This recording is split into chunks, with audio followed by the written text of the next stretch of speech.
In this video, I want to take a look at a game which I played today against an opponent whom I hadn't played since before COVID.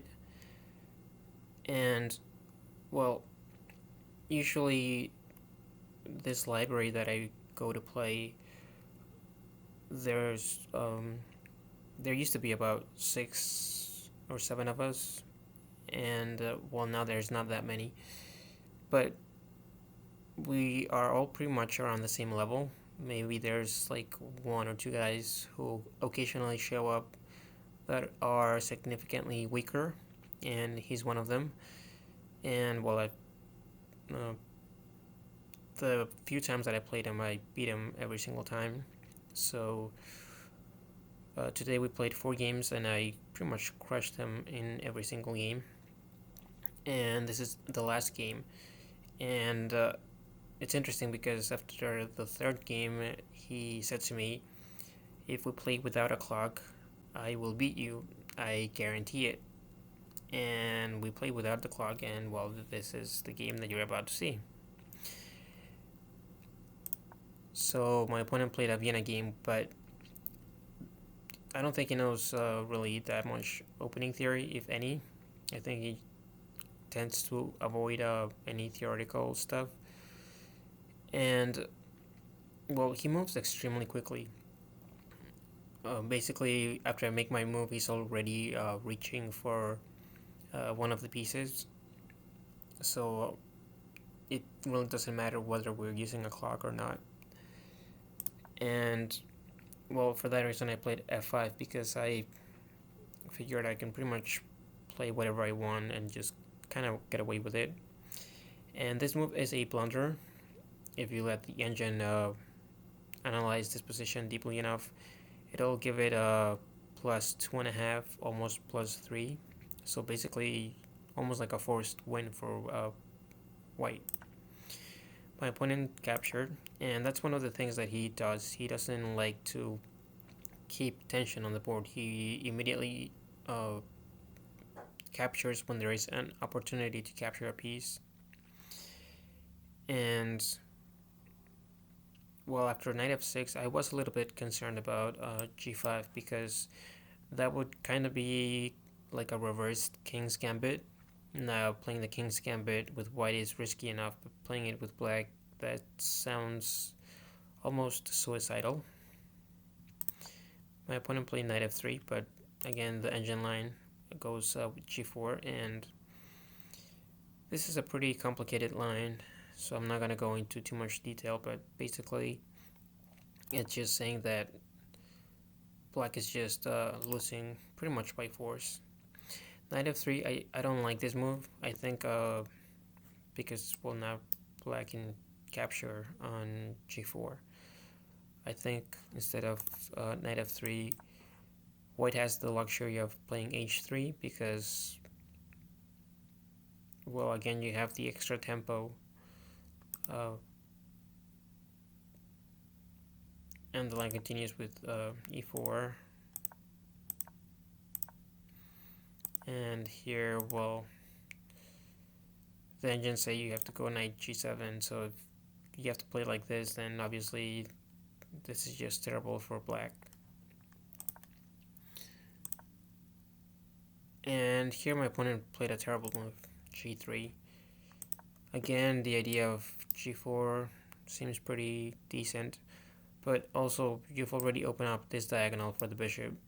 So in the opening, you want to develop your pieces. Making unnecessary pawn moves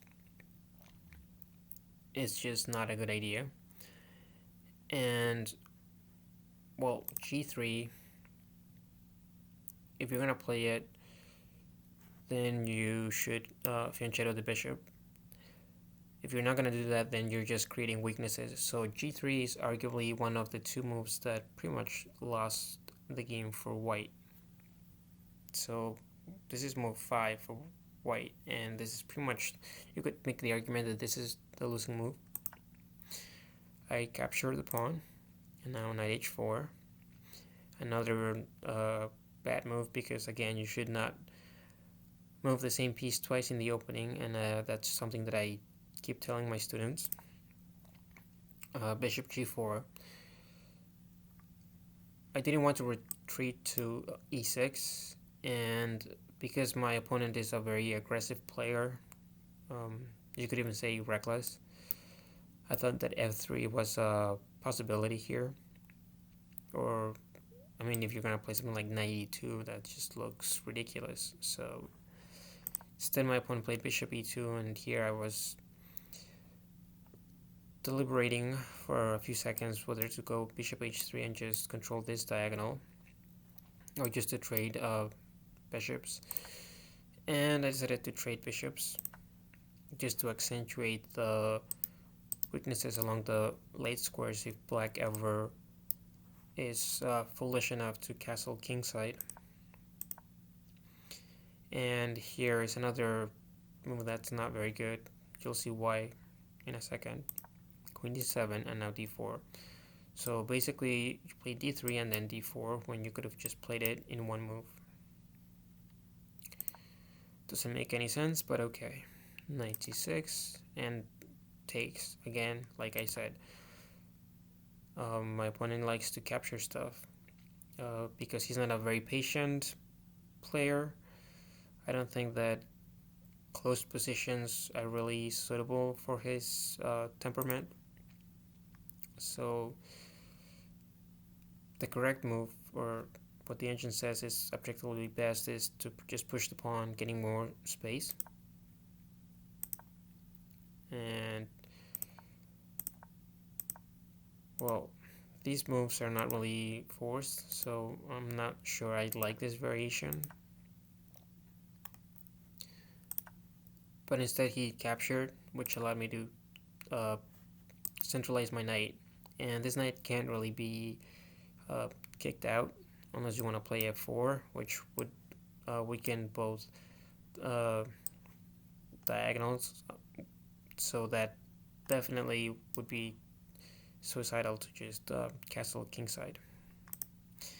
Here I missed this move. Granted, I didn't spend much time on my moves, but knight g4 is very interesting, sacrificing the pawn, and now you castle. Obviously you can't take the pawn because it is checkmated in one move. And well, after castles you still cannot take because of the pin. And well, this variation is pretty good for black because you have these isolated pawns which are very weak. The king is very exposed. And here my opponent castled. And I played g5, which is not good objectively, but I think from a practical point of view, it's actually pretty good. I would play it even against someone around my level.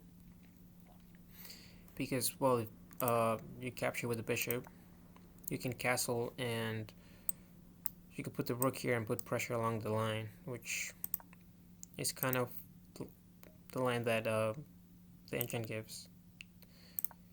Here you go knight g4. Obviously you cannot take the bishop or the knight because of checkmate. Queen e2, and now you take. And here, okay, there is some pressure that white has to face, but it should be good for white. I mean, white should be fine. Instead, after g5, my opponent blundered with knight g2, and now it's forced mate in 3.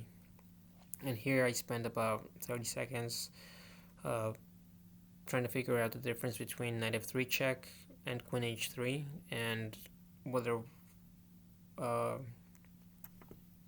knight f3 check was better. And yes, because if you go queen h3, then there's a few moves. F3 stops checkmate, and so the game is gonna last longer because even though black is a lot better, knight f3 check, there's only one move.